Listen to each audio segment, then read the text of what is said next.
Colombianos, esto es histórico. El expresidente Álvaro Uribe Vélez terminó por aceptar la realidad de los falsos positivos. No aguantó la presión, no aguantó los testimonios de los militares, de estos miembros del ejército que aceptaron los hechos cometidos que dieron como resultado los falsos positivos, y obviamente no aguantó las confesiones de Mancuso que lo pusieron contra las cuerdas y terminó aceptando lo que pasó en su gobierno.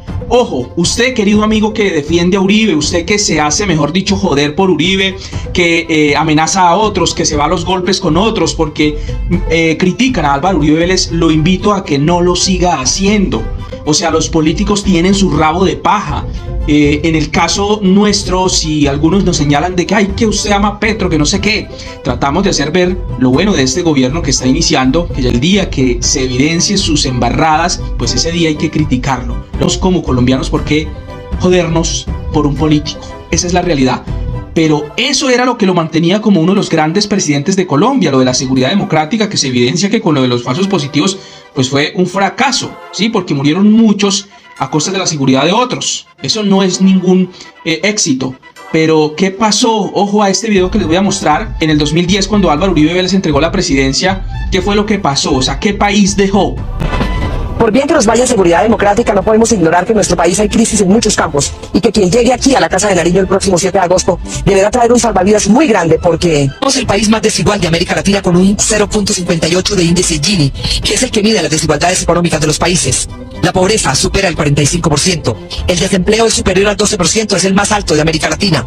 La informalidad es mayor del 60%, la inflación es de casi el 8%, el crecimiento económico no llega al 1%, en tanto que la indigencia es del 16.6% después de México.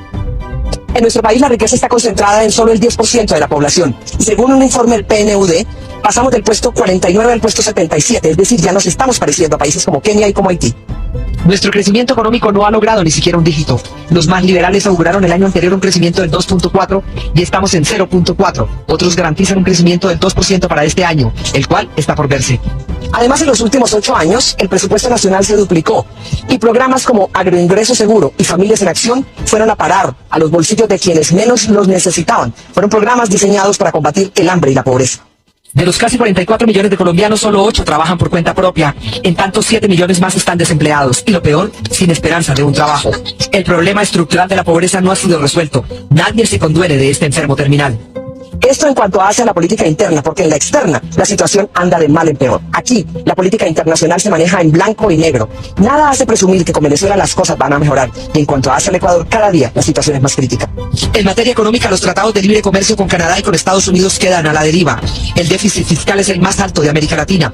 Le apostamos todos los haces al sector minero que se supone crecerá en un 7%, mientras la industria y la construcción se prevé crecerán solo 1.9% y 1.1% respectivamente. ¿Cómo lo ven, queridos amigos? O sea, la historia nos sigue dando muestras de lo que fue el gobierno de Álvaro Uribe Vélez. Para algunos fue lo más grandioso, pero evidenciamos que no fue así. O sea, dejó un país bastante deteriorado y ahora con lo de los falsos positivos que termina aceptando, pues evidencia que su seguridad democrática fue un fracaso. ¿Qué dijo Álvaro Uribe Vélez recientemente después de ver a esos militares aceptar lo de los falsos positivos en Dadeiva, en Ituango, o sea, a los alrededores de Hidroituango, mis queridos amigos, donde se cometieron hechos de falsos positivos que periodistas, políticos y demás negaron?